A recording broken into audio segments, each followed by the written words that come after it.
시청자 여러분 안녕하십니까? 지방자치 중점 소식을 전하고 더 나은 지방자치의 방향을 제시하는 지방자치 1번지입니다. 대전광역시는 지난 25일 재난안전사고 예방 및 재난 발생 시 피해를 최소화하기 위해 SK 브로드밴드와 재난정보통신망 구축 및 운영을 위한 업무 협약을 체결했습니다. 협약식에는 권선택 대전시장과 SK 브로드밴드 이인찬 대표이사가 참여했으며 앞으로 재난안전 사고 예방 및 재난 발생 시 신속한 대응을 위해 공동 노력하기로 했습니다. 이번 협약은 지난 9월 경주 지진 발생 시 재난 상황에 대한 정보를 시민들이 잘 알지 못해 상당한 혼란을 겪음에 따라 재난 정보를 신속 정확하게 전달하는 데 효율적인 SK 브로드밴드와 상호 협력으로 재난 대응 체계를 구축하기 위해 마련됐습니다.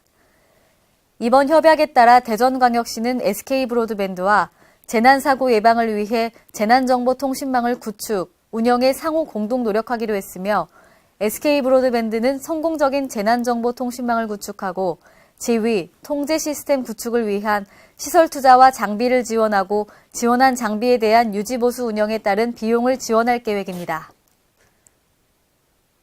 제25회 한일해협연안 시도연교류 지사회의가 지난 25일 제주도에서 한국의 4개 도시와 일본의 4개 현해 시장 및 지사들이 모인 가운데 개최됐습니다. 이번 회의에는 한국 측에선 제주와 부산, 전남, 경남이, 일본 측에선 사가, 후쿠오카, 나가사키, 야마구치 등 한일해협연안 8개 시도연 지사와 관계관 등이 참석했습니다. 한일해협연안 8개 시도연 시장과 지사들은 신재생 에너지 관련 사업 및 지역 발전에 대한 공동 테마 주제 발표를 통해 각 시도연의 신재생 에너지에 대해 이해하고 주요 사업과 아이디어를 공유합니다. 이번 회의에선 한일해협연안 지역 및 한일 양국의 발전과 협력을 위한 교두보를 마련하기 위해 공동 성명문도 채택합니다. 한일 8개 시도연은 새로운 한일해협권 확립과 한일 양 지역 공동 번영 및 발전, 한일 지역 주민의 삶의 질 제고를 위해 매년 공통주제를 정해 시장 지사들의 주제 발표를 통해 각 시도연 주요 시책에 대한 정보 교환과 실질적인 교류 협력을 위한 과제를 발굴하고 있습니다. 현재 유기동물의 46.1%가 동물보호센터에서 죽음을 맞이하는 것으로 나타났습니다. 동물보호센터에 들어온 반려동물은 동물보호 관리 시스템을 통해 10일간 주인을 찾는 공고를 내보내지만 이 기간이 지나면 입양 절차에 들어가거나 안락사를 시키게 돼 안타까움을 더하고 있습니다. 김승균 기자의 보도입니다.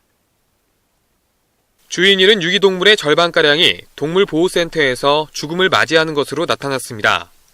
농림축산식품부가 제출한 유기동물 처리 현황 자료에 따르면 주인을 잃은 유기동물의 46.1%가 동물보호센터에서 최후를 맞이합니다. 유기동물들이 다시 주인에게 돌아가는 경우는 10.7%로 유기동물을 잃어버렸을 시 찾을 확률은 극히 낮은 상황입니다. 동물보호센터 관계자는 유기동물이 실종될 경우 일주일 이내에 찾을 확률은 50%에서 60% 정도지만 2주일이 지나면 찾을 확률은 급격히 떨어져 초기에 적극적인 대처가 실종된 동물을 찾을 수 있는 유일한 희망이다라고 말했습니다. 유기동물의 안락사는 동물보호센터의 수용 능력이 한계에 달했을 때 각종 질병으로 기대 수명이 짧거나 혹은 사고로 불구가 된 동물들이 우선적으로 안락사가 이루어지기 때문에 안타까움이 더해지고 있습니다. 솔직히 책임감 없이 순간적인 감정으로 동물들을 받아들였다가 버리는 사람들이 문제라고 생각합니다. 좀 더 제도적으로 강하게 규제할 필요가 있는 것 같아요. 특히 보호센터 선정 시 운영 예산 부족 및 잦은 민원 발생 등으로 동물보호센터는 전년 대비 61개소가 감소한 것으로 나타나 국비 지원을 받는 지자체 직영 동물보호센터 건립 지원 사업 확대가 필요한 상황입니다. 동물보호협회 관계자는 유기동물 발생에 국가가 제대로 대응하지 못하고 있다며 동물보호센터 건립 지원 확대가 이루어져야 한다고 말했습니다.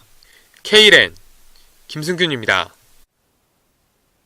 광주광역시가 지역의 대표 축제로 개최하고 있는 광주 프린지 페스티벌에 중국의 광장무 관광객이 대거 참여합니다. 광주광역시는 지난 25일 광주시청에서 남경시 중국여행사, 중국 청총위 청소년 교류센터, 연운항 회리사, 리니 국제여행사, 한국대학연맹협회, 석도회리사와 각각 중국 광장무 관광객 유치 협약을 체결했습니다. 광장무는 중국에서 매일 아침 저녁 광장이나 공원, 공터에서 중장년 여성들이 집단으로 모여 음악에 맞춰 추는 군무로 중국 전역에서 약 1억 명이 즐기는 것으로 추정되고 있습니다. 협약에 따라 중국 여행사는 광장무 및 관광 교류 상품의 개발과 운영, 공동 마케팅을 통해 광주를 목적지로 하는 중국 광장무 관광객 유치를 담당하고 한중간 회리사는 연간 안정적인 좌석 확보에 적극 협력할 예정입니다. 광주시는 중국 광장무 관광객이 내년도 프린지 페스티벌 행사장에서 광장무 공연을 펼치게 하고 참가팀을 대상으로 광장무 경연대회를 통해 우수팀에 대한 시상도 할 계획입니다. 특히 중국 친화도시 이미지 조성과 광주를 중국 내에 적극 알리기 위해 중국 최대 공휴일인 10월 국경절 연휴 기간 중에는 세계 기네스북 기록에 도전하는 행사도 추진할 계획입니다. 전라북도 남원시에 위치한 구룡계곡 구룡폭구곡과 신기마을 비보림 축성표석이 국가산림 문화자산으로 지정됐습니다. 산림청은 생태적, 경관적, 정서적 가치가 있는 산림을 영구적으로 보존하기 위해 남원 지역 두 곳을 국가산림 문화자산으로 고시했습니다. 산림청은 2014년부터 산림자산 중에 생태적, 경관적, 정서적 보존 가치가 큰 유형 무형자산을 국가산림 문화자산으로 선정하여 관리하고 있습니다. 이번에 선정된 구룡폭구곡은 주천면 호경리에서 덕지리까지 약 3km에 이르는 구간으로 제1폭포와 제9폭포 사이 석벽에는 용호성문과 방장제일 동천이라는 글귀가 새겨져 있으며 그 빼어난 자연적 경관 때문에 국가산림 문화자산으로 지정됐습니다. 운봉 신기마을 비보림과 축성표석은 영조 24년에 지세가 허한 곳에 토성을 축성하고 나무를 심어 보완한 후 이를 기념하기 위한 표석을 설치한 것으로 비보림과 축성, 표석이 한꺼번에 발견된 것은 이례적인 사례에 해당돼 국가산림 문화자산으로 지정됐습니다. 이에 남원시 관계자에 따르면 국가산림 문화자산을 지속적으로 발굴해 중장기적으로 생태관광 및 산림문화체험 기회를 제공하고 숲, 나무, 산에 대한 가치를 높일 수 있도록 지속적으로 관리할 계획이다라고 전했습니다. 전라북도 군산시의회 유선우 의원은 제2차 정례회 5분 발언에서 군산시 행정의 문제가 비효율적 관행이 자리매김하고 있기 때문이라고 지적했습니다. 이에 군산시는 부서 간의 소통으로 업무의 협업을 이루는 효율성 행정이 이루어져야 한다고 주장했습니다. 유희관 기자의 보도입니다. 난맥상을 드러내는 군산시 행정의 문제 원인이 공직사회에서의 비효율적인 관행이 자리하고 있기 때문이라는 지적이 제기됐습니다. 군산시 의회 유선우 의원은 24일 제199회 제2차 정례회 5분 발언에서 군산시는 부서 간의 큰 장벽을 허물어 소통을 통해 업무의 협업을 이루는 효율성 있는 행정으로 더 이상 핑퐁 행정이 일어나지 않도록 해야 한다고 촉구하고 나섰습니다. 유선우 의원은 부서 간 협업의 중요성을 무수히 강조했지만 대책 마련은커녕 아직까지도 협업 부재로 인하여 민민 갈등을 부추기고 행정의 변화를 주지 못하고 있는 군산시를 보면 매우 안타깝고 무거운 책임감을 느낀다고 말했습니다. 또 공직사회에서 협업이 이루어지지 않는 가장 큰 이유는 자신이 속한 부서나 개인의 입장만을 고려하는 배타적인 성향과 굳이 하지 않아도 될 일에 관여해서 잘해야 본전이라고 혹시라도 문제가 발생했을 때는 책임을 져야 한다는 부담감 때문이라고 지적했습니다.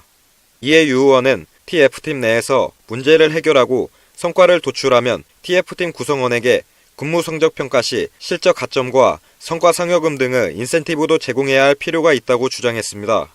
협업에 따른 명확한 인센티브 등에 대한 보장이 없는 상황에서 책임 소재에 휘말릴 수 있는 협업은 공직사회에서 모두가 기피할 수밖에 없고 결국은 핑퐁 행정으로 이어져 애꿎은 시민들에게 그 피해가 전가될 수 없는 게 현실입니다. 이 밖에도 협업 관련 행정 시스템 마련과 함께 민원 요청자와 협업자 간의 만족도를 평가해 실적 가점과 인센티브 적용의 기준으로 삼아 협업의 효과를 극대화시키자는 의견을 제시했습니다. 한편 현재 군산시의 행정은 각종 사업 추진과 관련해 한 개인이나 부서의 노력만으로는 성과 달성에 고충을 겪고 있음과 동시에 부서 간 유기적 협조를 통한 선제적 대응에 애를 먹고 있는 상황입니다. KLN 유광입니다.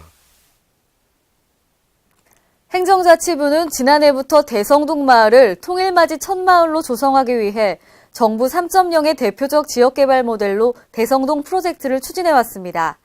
그 결과 낡은 공회당 건물이 지난 6월 대성동의 역사 기록물을 전시하고 문화활동을 하는 복합공간으로 새로 태어났습니다.